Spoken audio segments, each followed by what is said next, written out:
This episode of Military Matters is brought to you by Stars and Stripes. Stars and Stripes provides independent news and information to the U.S. military community, including active duty service members, DoD civilians, veterans, contractors, and their families. Unique among Department of Defense authorized news outlets, Stars and Stripes is governed by the principles of the First Amendment. No slants, no agendas, just the news. Use promo code PODCAST and save 50% off your subscription. That's promo code PODCAST, 50% off your digital subscription. Go to stripes.com and see the difference for yourself. That's stripes.com. I'm Rod Rodriguez. I'm Desmon Farris. This is Military Matters.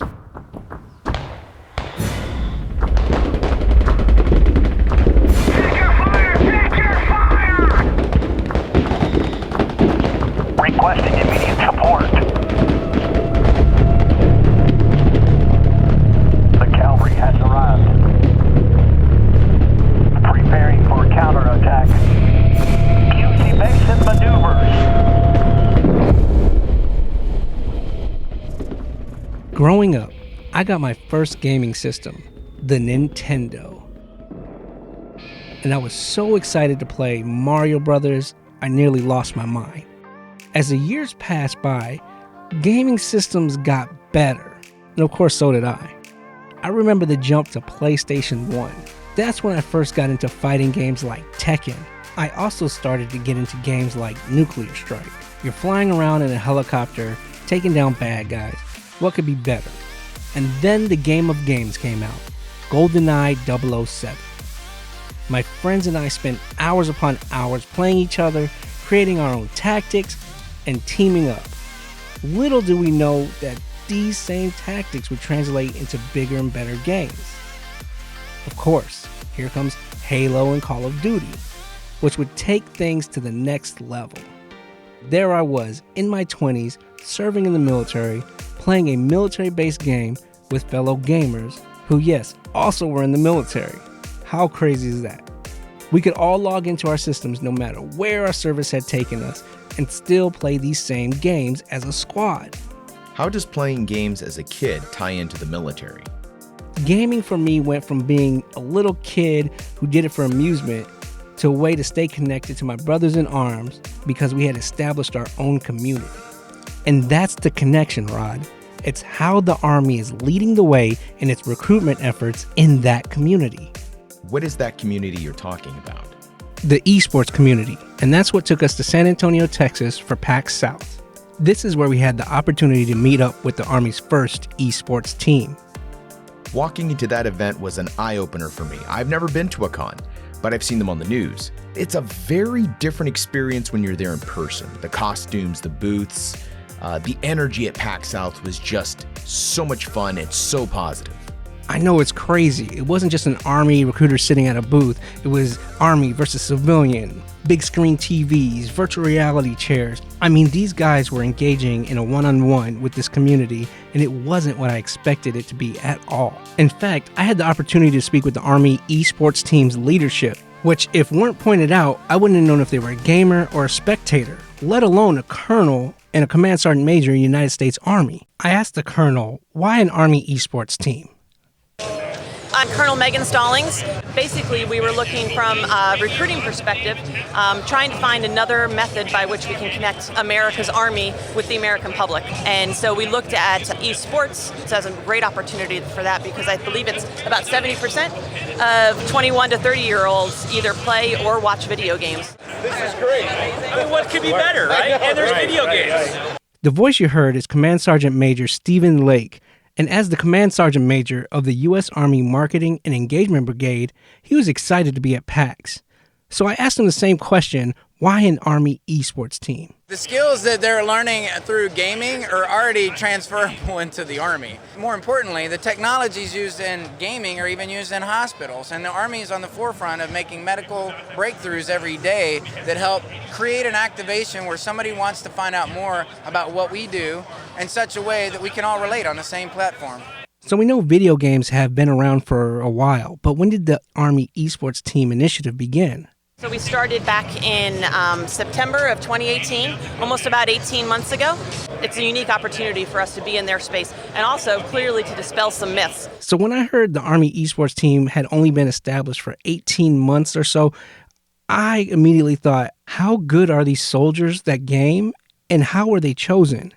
I found out that any Army or Army Reserve soldier could apply as long as they were currently serving, met all Army regulations, and met all PCS and assignment requirements. The Army had 8,000 soldiers apply to either play or help with the initiative, and from that, 16 were chosen, and they all come from different backgrounds. But I had to ask the question, what's the difference between an Army esports soldier and a regular Army soldier? Nothing. Our soldiers here on the esports team meet all the same qualifications as every other soldier in the Army. They go through all the same schooling, all the same training, have all the same opportunities. They represent MOSs from across the Army. Which is the job skill that they do in the Army. So if you're a mechanic, if you're a welder, if you're the ground pounder, as you said, infantryman or artillery person or aviation or a medic. These guys have those skills, and then out of a Discord site, they all registered to sign up from their MOS. So we only have them for a borrowed time. So they get to get elite skills in gaming and this type of exposure, take it back home, and continue on in their Army career path. And that time is limited to 3 years at Fort Knox, where they get involved with constant competitive training, recruiting engagements, and interaction with the public on a daily basis. There's always room for growth no matter what. We go where the market takes us. We want to go where we have the best opportunity to tell the Army story and engage the American public and get them informed about the opportunities that are available for them. I don't know where the esports industry is going to go, but who knows? But right now, it's the U.S. Army esports team. The Army recognized that the pool of new recruits looks drastically different than it did 20 years ago. Command Sergeant Major Stephen Lake stated, "Video games are the space where young recruits live now." I'm originally from outside of Baton Rouge, joined the Army in 2003 as a military police. That's Sergeant First Class Christopher Jones, aka Gorn, the NCOIC of the Army esports team. Been multiple duty assignments from Heidelberg, Bragg, then started working for USAREC, multiple recruiting stations, station commander, and now I'm the NCOIC of the U.S. Army esports program. When I was working in Baton Rouge Recruiting Battalion, I noticed that there was a kind of disconnect. So somebody might walk in a recruiting station, I might see a gaming t-shirt or something that identifies them, and I might say, wow, you play this game, I love this game. And that would completely blow their mind for some reason, and they would say, wow, I didn't even realize you could even play games in the Army. Sergeant First Class Jones had an aha moment. He saw a connection between today's youth and gaming. And with his passion of gaming, he thought he could help the Army's recruitment effort by connecting the youth through gaming with the Army. That led into briefings and kind of putting that together, what it would kind of look like. And Major General Muth and Command Sergeant Major Gavia from USAREC, they were the ones that just absolutely took that idea, took it all the way to the top, and asked to start this entire program. And that's when I got the call from Major General Muth and Sergeant Major Gavia saying, hey, you're going to be the NCOIC eSports, you're coming to Fort Knox. I asked Sergeant Jones, besides his passion, why was it important that the Army esports team started?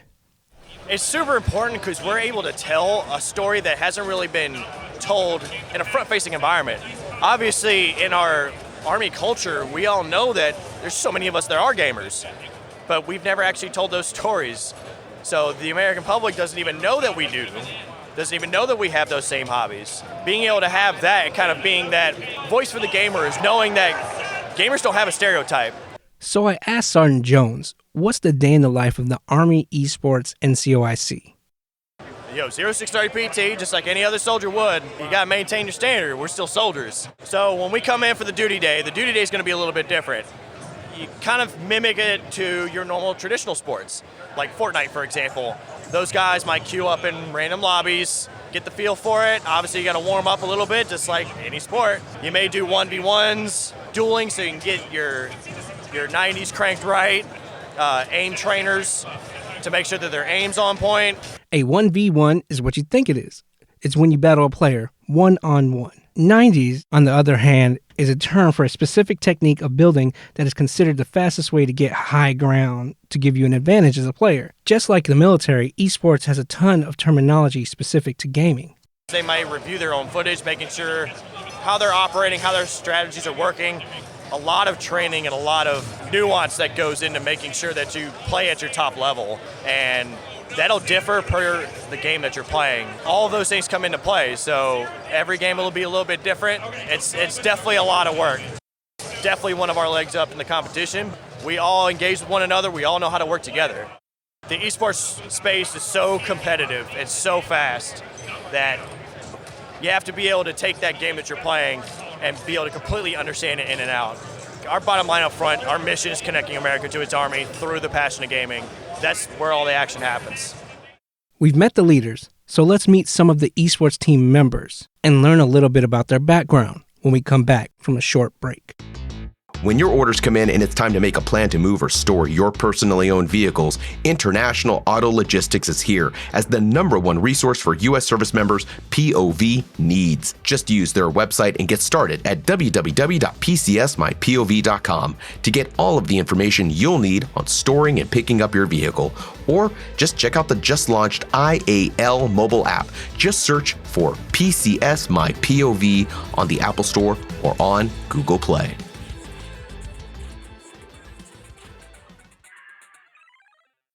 I'm an 18 Echo, Special Forces Communications Sergeant. That's Sergeant First Class Joshua David, a.k.a. Stratnium.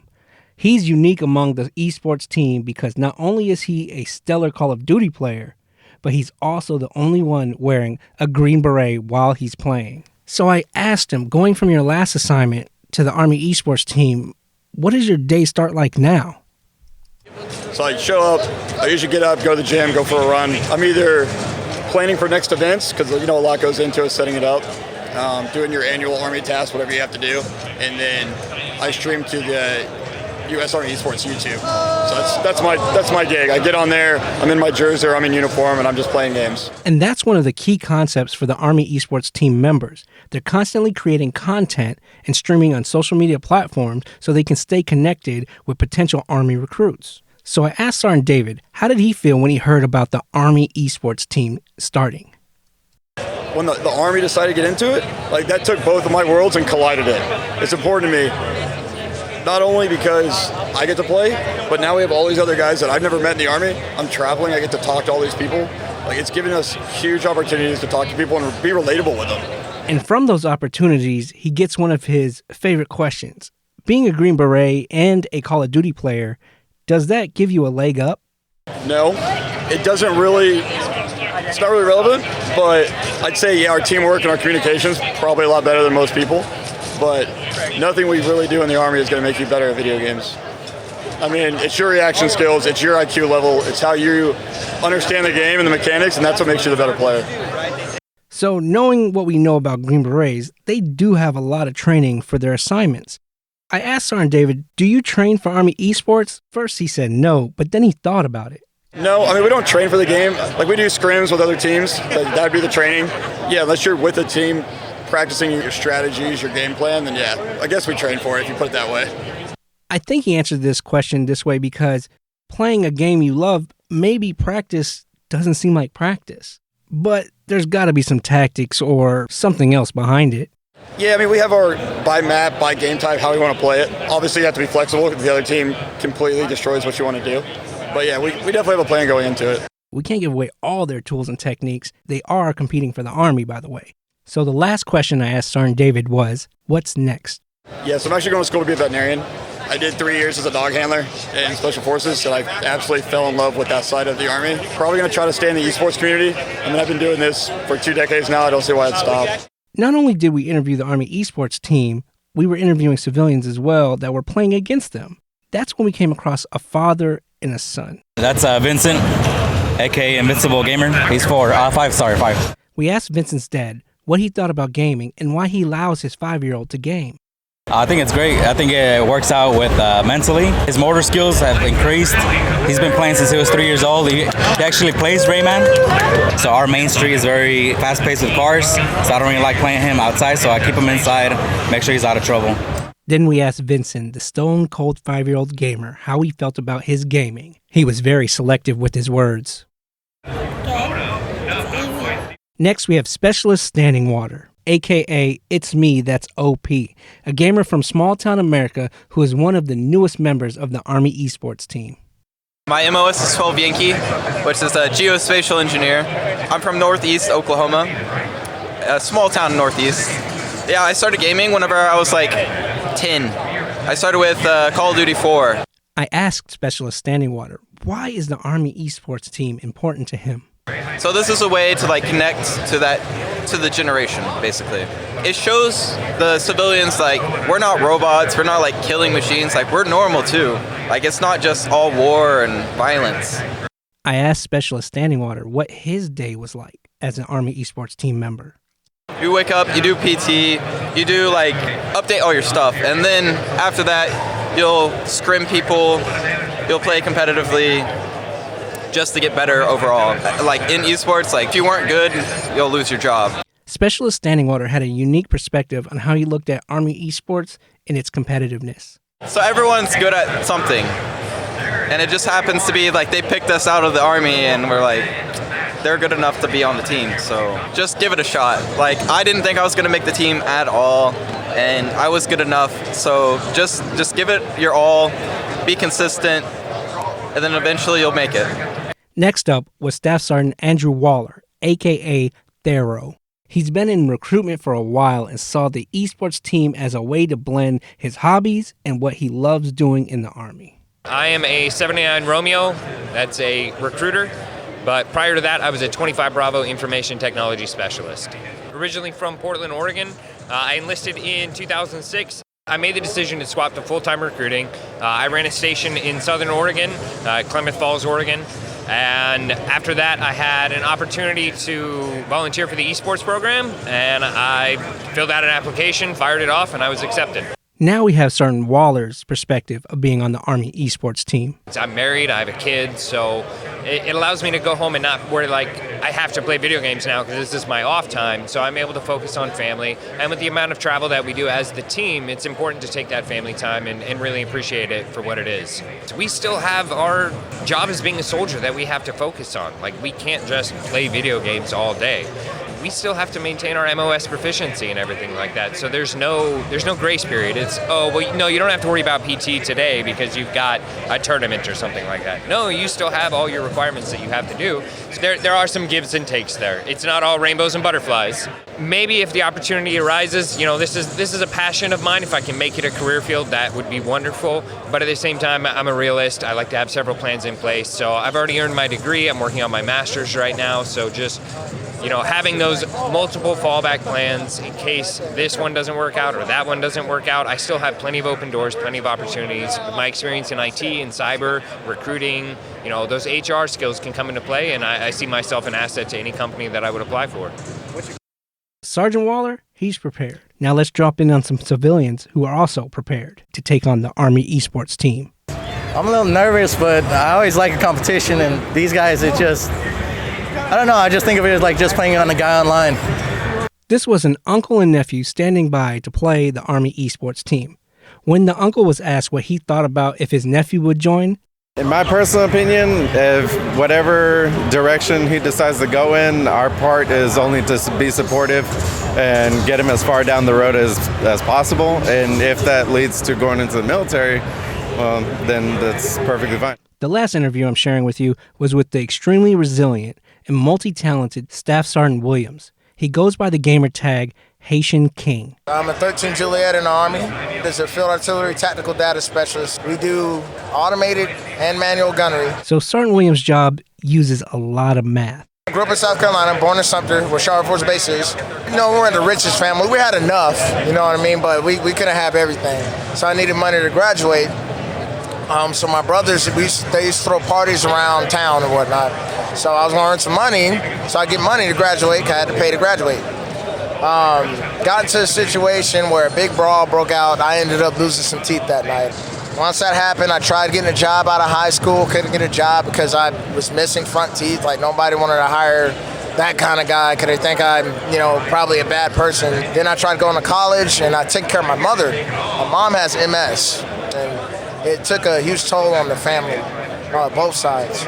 So I was trying to take care of her, go to college, and tried the college thing, Didn't work out. Me and my father got into it, got kicked out the house, moved in with my best friend, and I was like, you know what? I was like, I want to do something different. I was like, I got to get out of here. I can't be trapped in this town like everybody else is. I took it upon myself to join and make something of myself. That's why I'm here now. I got stationed at Fort Hood. I did every single thing I wanted to ever do. Everything that I ever wanted to do, I did in the Army.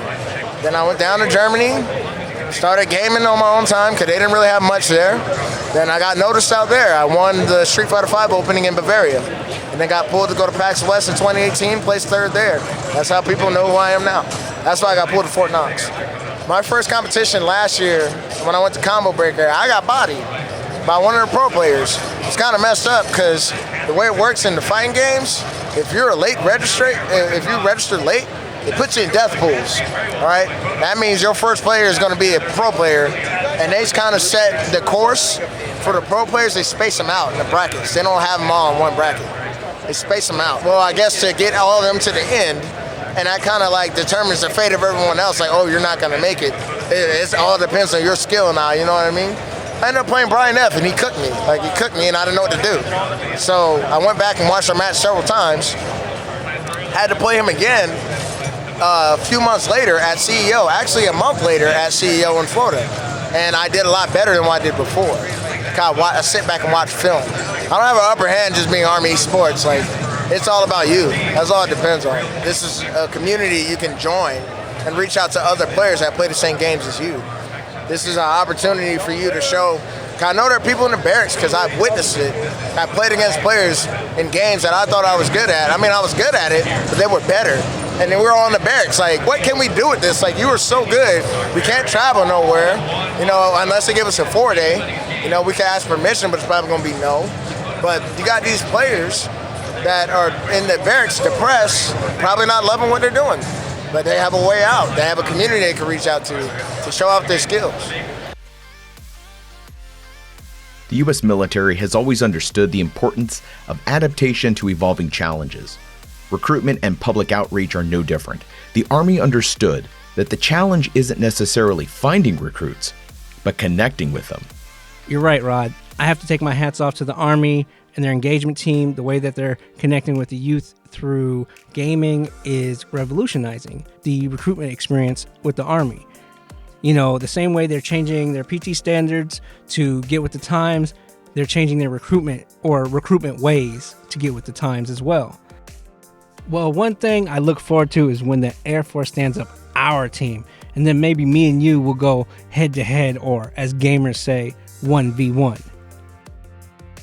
This episode was a blast. We want to hear from you. Shoot us an email at podcast@stripes.com, or you can find me on Twitter at dpodfarris.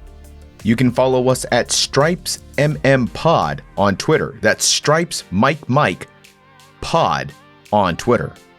That's right. We'll answer your questions and address your comments on next week's Military Matters Review.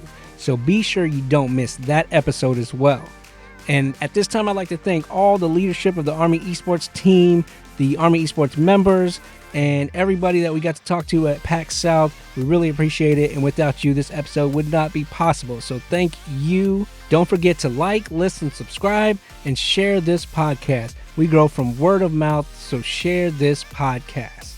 This episode was brought to you by Stars and Stripes. Go to stripes.com, enter promo code podcast, and get 50% off your digital subscription. That's 50% off your digital subscription. Go to stripes.com, enter promo code podcast.